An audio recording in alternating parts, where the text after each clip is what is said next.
And I was the first one to say right from the beginning that on these wickets in Bangladesh or anywhere in the subcontinent, your new ball is massive. So they exploited that really, really well. Sri Lanka faces bowled in the day one, they got wicket. Why Bangladesh faces did not hit too much with the Yeah, I thought the Sri Lankan quicks on day one were awesome in terms of their consistency in asking questions, and they were rewarded for 24 for 5. You know, they got the ball to swing, they hit their areas, and I was the first one to say right from the beginning that on these wickets in Bangladesh or anywhere in the subcontinent, your new ball is massive. So they exploited that really, really well, and you've got to take, and also I'm not making any excuses for our guys. Ebidot's played 15 Test matches, Khalid's played 4 Test matches or 5 Test matches. They're still busy learning their trade. They're still busy. We are still constantly busy with other factors in terms of mindset and alignment and all sorts of stuff. I thought today Ebidot was fantastic. He was fantastic. I thought he ran in all day long. I asked him nicely just after tea to ask for the ball. He did that again and caused problems. So just to come back, and I don't want to miss your question, but yes, we have in South Africa and here have not asked enough questions with the new ball against South Africa and here against Sri Lanka. But that's something we're working on, that attitude. We're working on that skill. But it's also a lot of mental. Mentally, it takes a lot to be able to go and right wicket in the right way. Maybe slightly apprehensive, where I think the two of those guys in Sri Lanka were spot on in the execution. I don't know whether it's asked, but going by how we see you talking to the bowlers during the match as well, do you think that there might be a bit of a gap in terms of the language or communication? Have you practiced this as well? Is that an issue? No, I always make sure that Chacha or is close by, especially when we sit for 3 hours rain delay and we don't speak for 3 hours in there, but we have all the breaks that we get inside the dressing room. I always make sure that there's someone that understands. They're making sure that the message I give to them, they get delivered properly. I mean, Rabita's been here in South Africa as well, so we make sure that we don't miss anything in terms of the language barrier. Sometimes it can be, yes. At the start, it was like that in South Africa a little bit, but I think we're getting there now. I think Ebidot and Khalid, I think they're getting the gist of English now. So, but I think that the delivering of the message needs to be accurate, so we don't speak two different. Either when it comes to a plan or strategic plan, that plan gets delivered properly. So it's okay. Just, yeah, they also go through a lot of bowling after once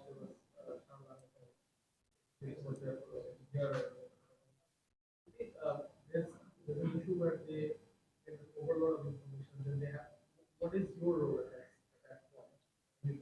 Well, I make sure that I'm not an overload bloke. That is 100%. I'm not. My way is to reiterate. So I don't give a guy 16 plans in one day to go and try and do.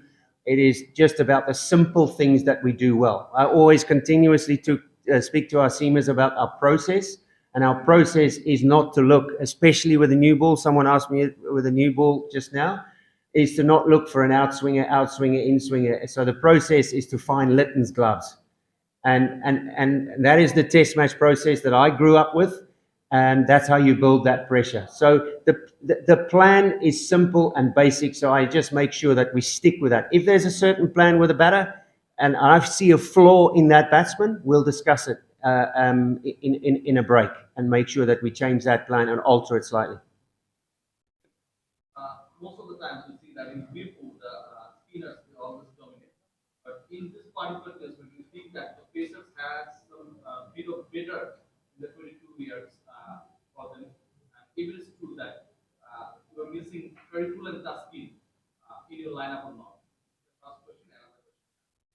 Yeah, I mean, um, Shariful, unfortunately, broken finger or fractured finger. Both, I guess it's the same thing. But Tuscan, yes, he's a great miss at the moment for us. Love the kid. I think he's got a serious size engine in him. He is a bloke that you look in the eye and you just know this guy's going to run through a wall for you.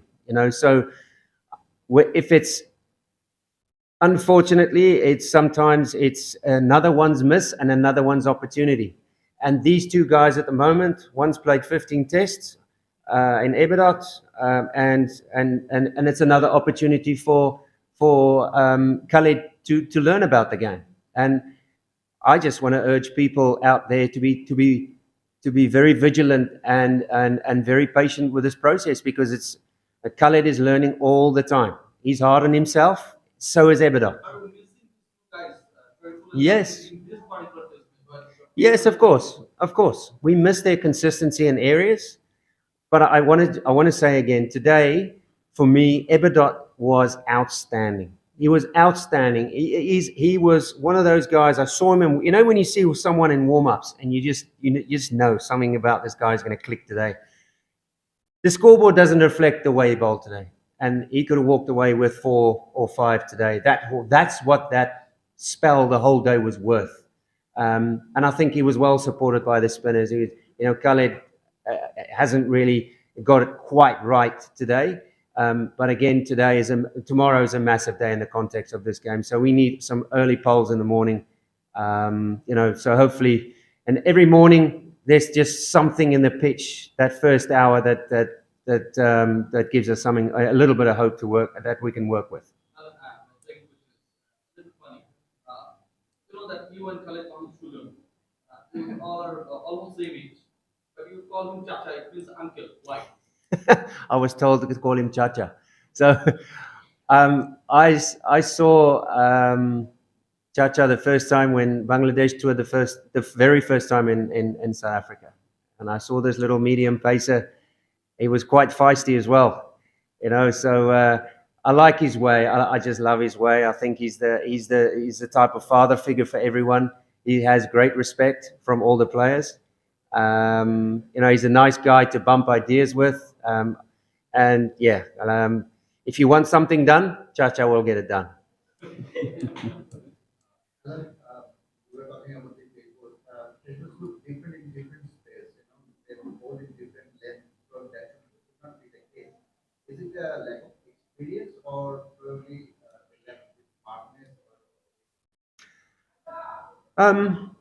Yeah, test match nous, or shall I say test match education, and not, you take the Sri Lankan opening bowler, the young kid who has been used as a bit of a battering ram at the moment. And that's how I see a guy like Eberdot at the moment. That's why I went to him before tea and after tea to ask for the ball again and to change that line and to come in here for a few. And he almost, I mean, Matthews was almost caught at deep square. So I think Ebba is starting to understand that on flat wickets, like my mindset, Alan Donald, there's the ball, come in hard, give me 4 overs, set the field like you want. And I think that's the freedom that we want within this bowling attack, is for guys to have to go say, Mo, this is what we need. Give me the field that I want and trust me on this one. We're not going to leak runs, but for the next 3, 4 overs, when he went back and asked for the ball again, that's what I wanted him to do.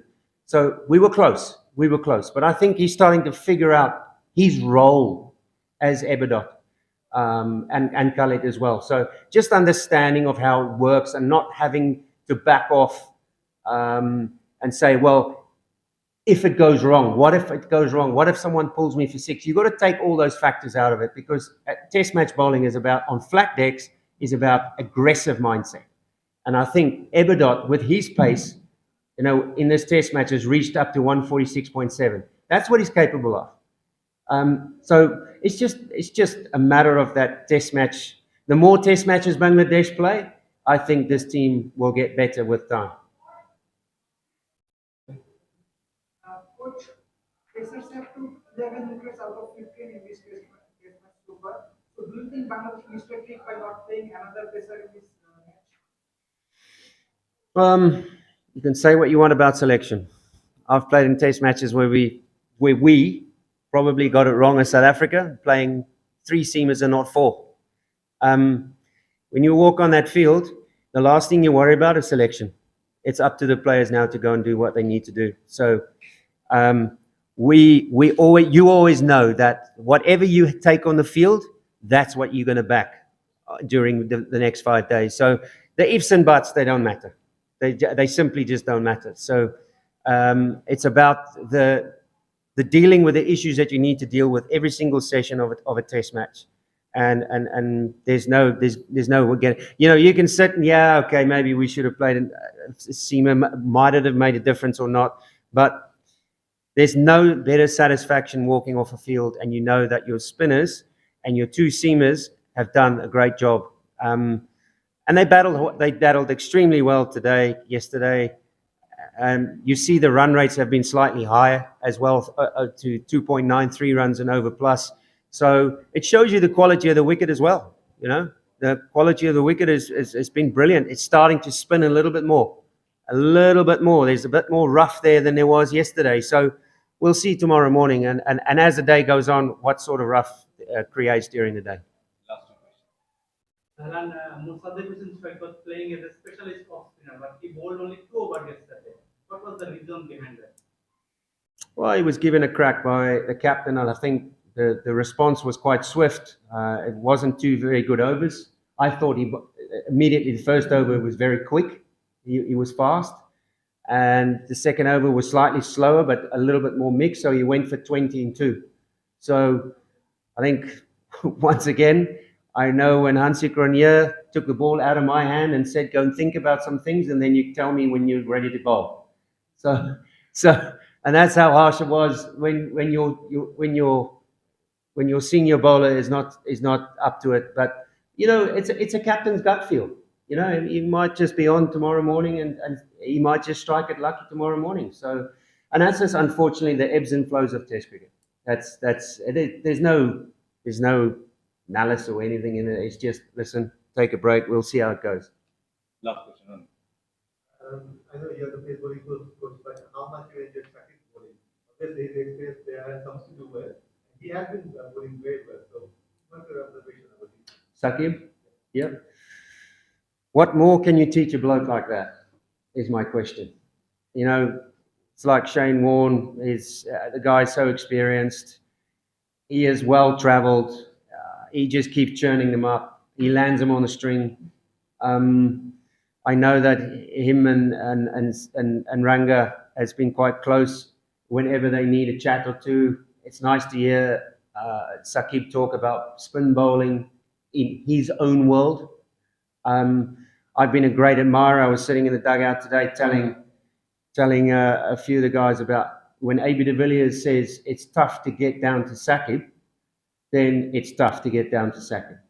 He's a smart operator, he changes his pace really subtly, and he showed again, chipped away, and hopefully, walks away tomorrow with a 5-wicket haul. Would be fantastic. But it's awesome to have him in the team, that experience, that leadership in the team. It's just priceless. Thank you. Thank you.